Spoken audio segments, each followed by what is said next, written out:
那么光空炸啊，这从空中轰炸，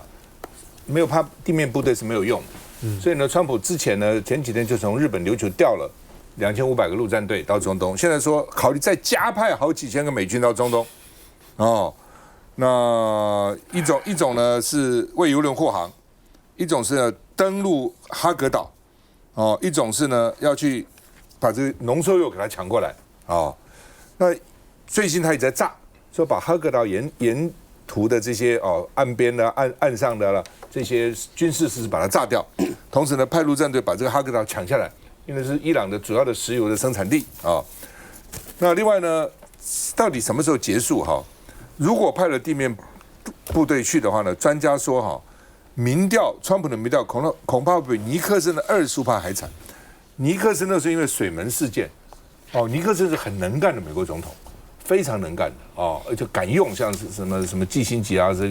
这些人斯勒辛格这些人，就是很厉害人才敢用很厉害人否则不敢用很能干的人的。结果因为一个水门案，搞得后来被要弹劾他，自己辞职了那川普也自认为自己很棒很能干，所以很能干的人经常有做一些很多事情一意孤行那所以呢，尼克森那时候25%的民调也很惨所以呢。他们认为川普可能会比尼克森还惨会不会到这个地步那另外呢，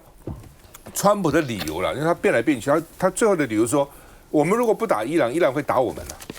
那现在他的情报总监加巴德他们的情报说，伊朗如果要打美国，起码10年10年才能够判断要不要打。其实他根本没有能力打，他哪有能力打你呢？所以呢，已被吐槽现在变成这样子然后川普这还不够，他还说下一个目标得陇望蜀，我现在下一个目标就是古巴，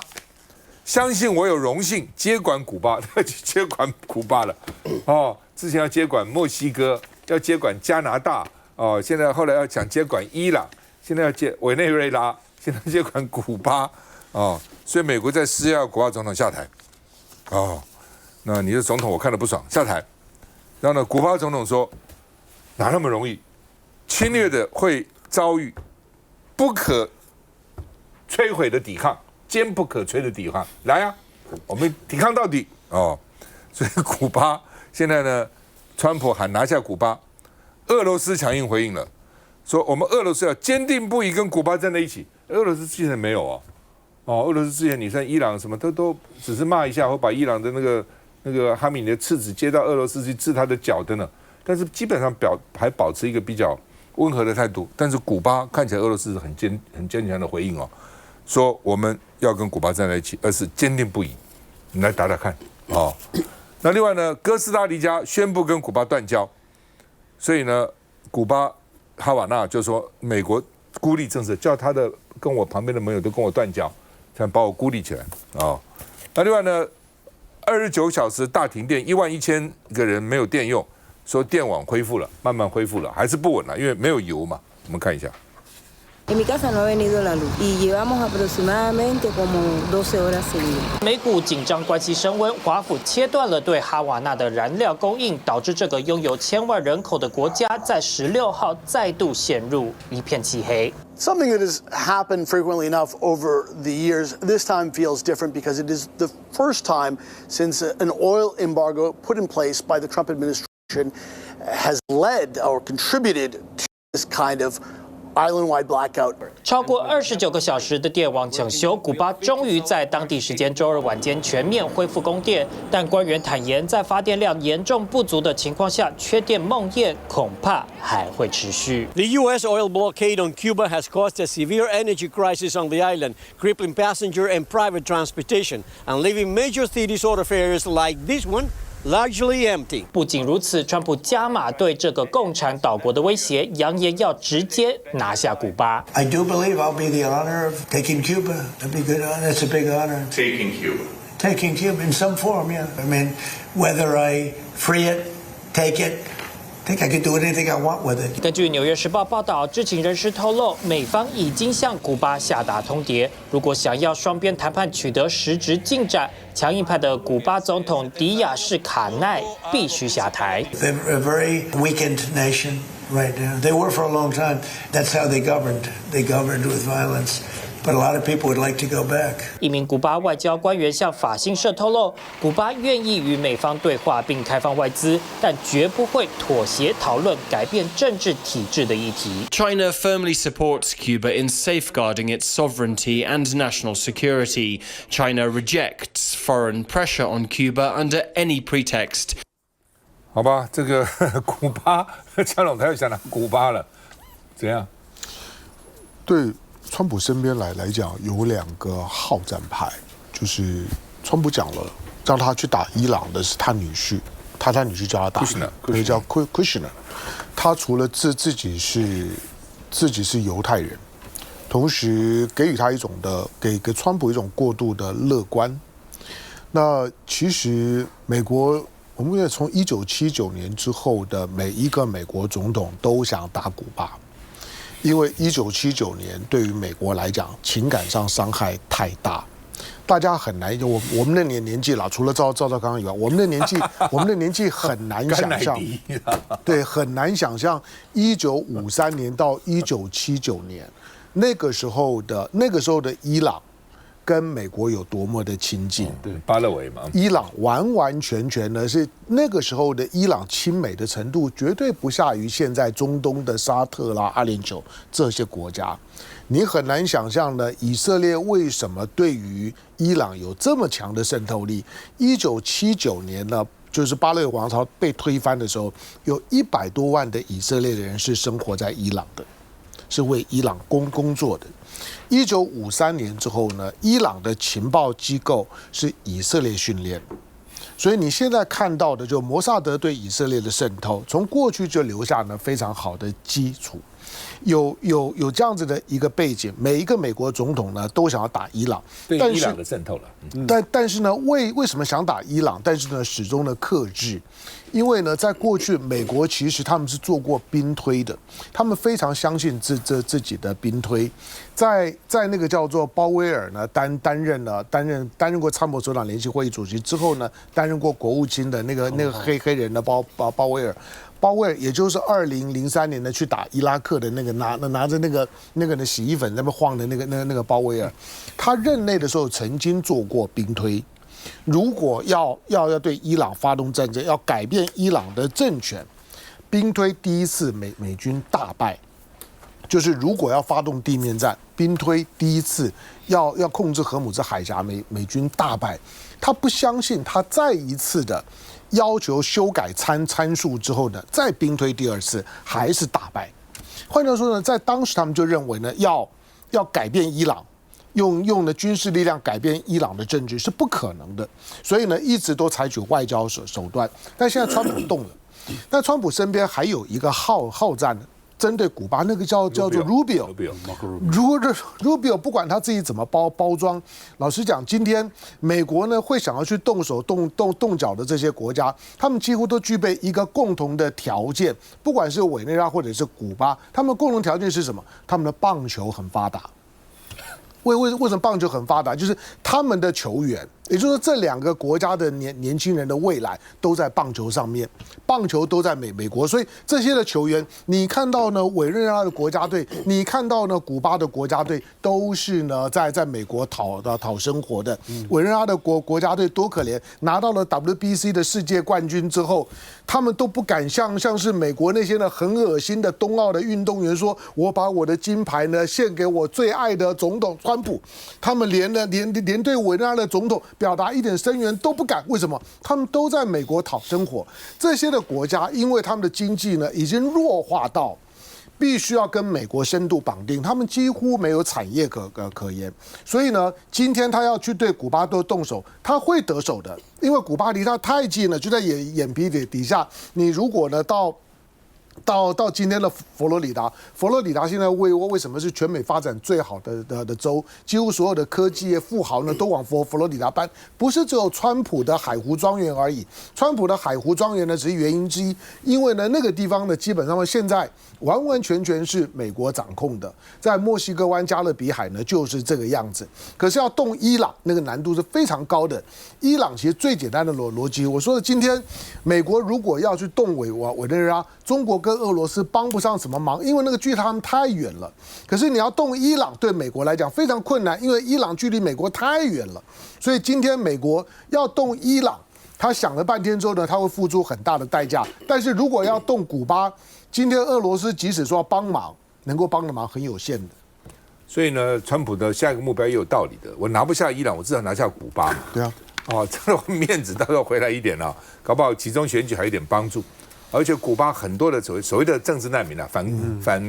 从反卡斯楚的、反共产的，都跑到佛罗里达去了。所以佛罗里达的为什么这个卢比欧现在国务卿能当选参议员，在佛罗里达，就都是光靠古巴裔的支持就够了，就这样子。休息一下再回来。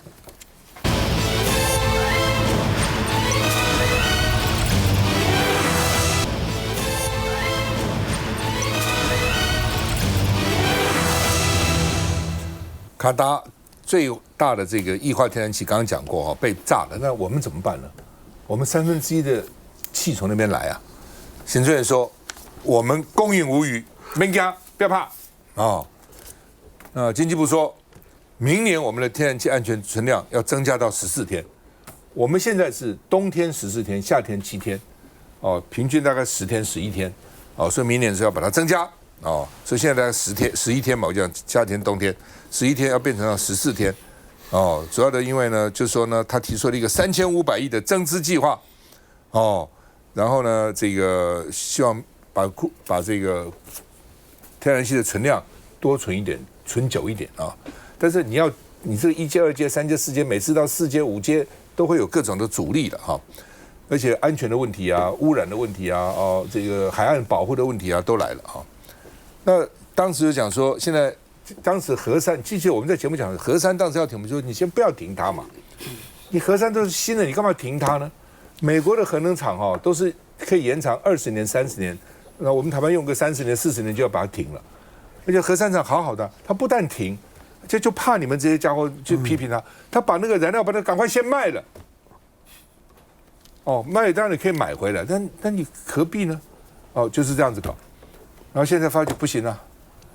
哦，那时候都告诉他了，说你这个核电虽然你不能全部用核电，不能像法国那样70%、80%，但至少维持20%、30%，1/4左右，平衡一下嘛。而且燃料不能一用了，为什么我们现在希望能够有核子潜艇呢，而不是用柴油潜艇呢？因为核子潜艇它那个燃料一进去以后，它可以很久不浮出水面了，一浮出给它知道了嘛，所以它可以维持动力很久。核燃料也是这样，就不听啊。然后现在又想要重启了，哦，那说呢，如果我们自主安检，最快1年半就可以完成哦。那另外呢，所以呢，核2最快118年重启，然后呢，核3 117年，那这核2、核3加起来呢，大概这个可以有大概一成多一点了哦。那核1、核4如果再起，大概会有2成5左右了啊。核安会那昨天有人讲说不要那么久嘛，要总统发个行政命令，这个就好了，不行，总统紧急命令才可以，要紧急命令，但是呢，要紧急命令后呢，还是要2到3个月的时间呢来检查，啊，不能说起就起，安全是很重要的哈。那另外呢，打到现在没打多久，中油已经吸收33亿的油价，不涨价它就吸收啊，所以罗志祥说你当时非核家园就是错误政策，本来就是这样嘛，政策整个是错的，哦，那另外呢？这个33会林柏峰会长提出5大建议要浮动式天然气，不要在岸边了，在海上浮动比较快啊，这是一个第二个呢，分散来源；第三个呢，增加储能设施；第四个呢，持续发展核电，核2、核3赶快检查，赶快启动，然后呢，评准基金，就这些啊。那另外呢，核安会的主委叫陈明真，他说现在的麻烦呢。核工人才也锻炼。我那个时候考大学的时候，清大核工系是很强的，我很多好朋友啊，成绩好都是清大核工系毕业的。后来因为核被打，所以清大核工就逼的要改名字，好像叫做什么物理研究，反正它有一个改变了。然后那是后来就97又改名了，他改到现在第3次改名所以就变成逼人家核工系都得改名，那人呢那你没有核电厂，那个人才往哪里跑啊？中山科学院也被人家干，也被人家核能研究所被人家美国人去等于是抄家灭族，要把它毁了。你学了核工这方能做什么呢？哦，有的到国外啊，哦，有的就失散了，就流离了，到别的行业去了。那现在人才在什么地方呢？我记得我刚从美国回来的时候，突然有一天哈，我已经回台湾了，突然接到美国一个猎人头公司的一个信给我说，大陆现在要设核电厂，你要不要去？这样，他不知道哪里找到我的资料，我学机械嘛哈，但我不会去了哈。但是我只是说，人才是这样，全世界都在抢人的啦。那你现在人在哪里呢？我们看一下。你要赶在2028重启，请问审查多久时间要有结果出来？他等于是一个100米选手呢，他已经离开运动场。我知道啦，我知道啦。拉回到100米的这个起跑点呢？你连100米起跑，你跟我讲还没开始跑，然后你中间到底会遇到什么样的风阻，要遇到什么样的选手，遇到什么样的场地，你通通不知道。所以今天直接公然打脸2028嘛，你根本就没有心里没有个底。2028只是随便说说而已嘛。你今天民进党非核家园政策就是错误。啊，用什么核废作为理由？那现在很简单，那请问核废解决了没？啊，奇怪了，现在就能解决了？啊，奇怪，以前就不能解决？说穿了，不做的借口千百个，要做决心一个。来，佩祥，我认同罗志强的说法，非核家园的确是个错误的政策，但是我必须在这边也要直接跟全国观众谈明一点，就是没有任何一个发电政策是完全安全的。如果用碳发电，我们就牺牲我们的健康；如果用天然气发电，我们现在遇到的这个国际的危机，甚至说不能自主的所谓核能的那个能源政策。那如果是用核电的话，当然用核电当然有核能发电厂的风险。那如果用什么绿电、光电的话，我们现在看到错误的政策比贪污还可怕。而另外一边，我们台湾地其实是不够多的，所以说我们去做这些风电、光电、绿电之类的东西，其实因为我们地不够大，所以我们整个的台湾其实对于用电量，我们是需求是非常非常高的，因为我们希望还是在所谓的已开发国家、先进国家之列，那我们用的电跟水一定比别的国家多，所以我们能源政策与其就完全的去排除核能，倒不如说重新检视说我们该怎么样去做。那其实有关这个能源的话，我接到最新的消息，其实不是2029年。核三会营不是2028年核三会营，而是2029年，也就是今天那个台电总经理来我办公室报告的时候，特地跟我提的，说2028年要做，基本上实务上是不可能的。2029年有机会核三能够运转，所以换言之，核二是2030年才有可能完全运转。那这个就让我们很警惕，说这未来这2-3年之间，我们的电力缺口该怎么去补？那我们现在又遇到这个史无前例，也不能讲史无前例，美伊战争有很多不同的迹象，说它可能会打，不是因为不单纯是因为美国过度的自信，而是因为说以色列在纳坦雅胡的领导之下，这个所谓的锡安主义已经猖狂到一种程度，说他们真的认为他们可以建立一个犹太人国家，而且这个犹太人国家是可以雄霸中东的。那在这种种种的情况之下，我们现在看到国际形势可能是过去50年来最乱的时候，那这个时候我们如果不对于自己的能源政策先所谓真正的超前部署，真正的前瞻性的去计划，说我们该怎么样在未来的15-20年，这个中华民国这个国家怎么样存活下去？不要把能源危机认为是只要现在电费我现在电费还撑得过去，我现在还有电可以用，就是忽略的事情，因为这件事情很有可能是针对说未来我们整个产业的发展。我们现在一天到晚在讲 AI， 但是大家有注意到说，如果 NVIDIA 过来，整个北台湾的用电量会暴增到什么程度吗 ？Data Center 大家都希望有这个什么所谓的这种数据中心在自己城市里面，这绝对是好事。但是我们有那么足够的电去补充这些数据中心，让 AI 在台湾能够落地生根。我想这些事情不是我们只是看口号而已，这些所有的事情。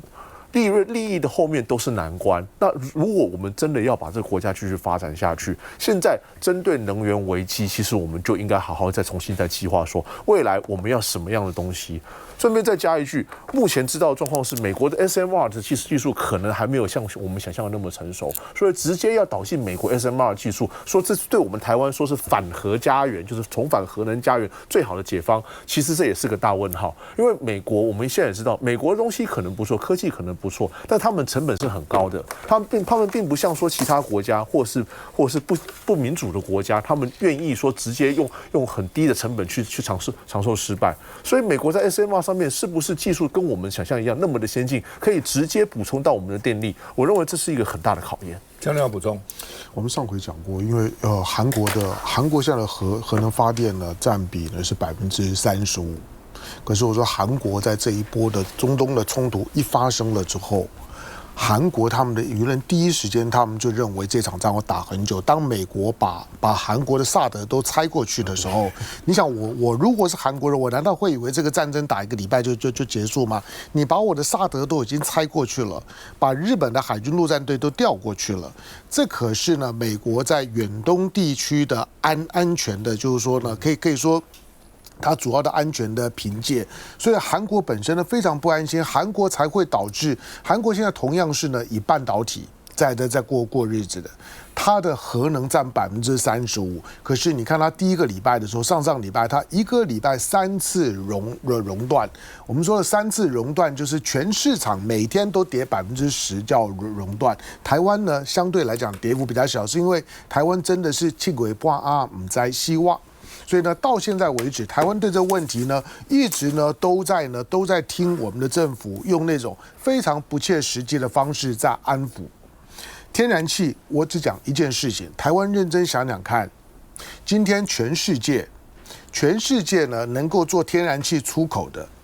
但是呢跟台湾一样非常亲以色列的国家只有一个，就是美国。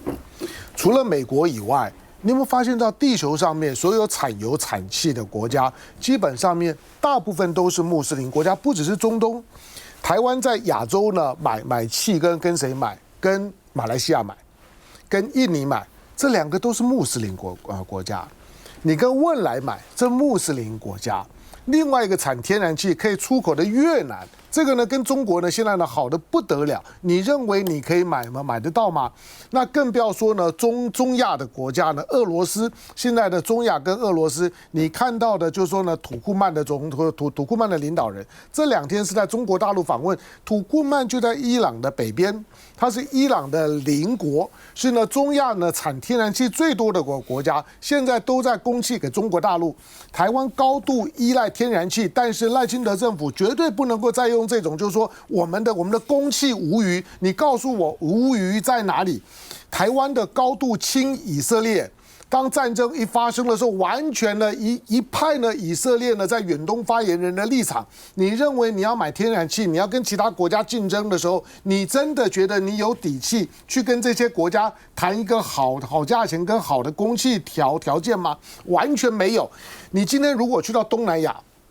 这几天的时间，你甚至不需要到印尼，不需要到马来西亚，在台湾呢，如果你有接触到印尼的朋友，有印佣，有外劳，你看看他们的情绪，他们对以色列是极端的不满的。你认为这种情绪呢，在印尼、马来西亚的国内不会吗？你没有看到呢？之前中东发生冲突的时候，你看到呢？以色列呢，在屠杀加沙的时候，全穆斯林世界里面反应最激烈的就是马来西亚跟印尼。台湾在亚洲几乎没有朋友。这些呢产油产气的国家，它对于台湾的政治立场是背道而驰的。除非美国答应你说，你只要台湾呢需要任何多少的油跟气，我都卖给你，虽然我离你非常远，你只要付得起钱，我都给你，这个是有可能的。其他的千万不要说供应无虞，没有供应无虞。接下来再回来。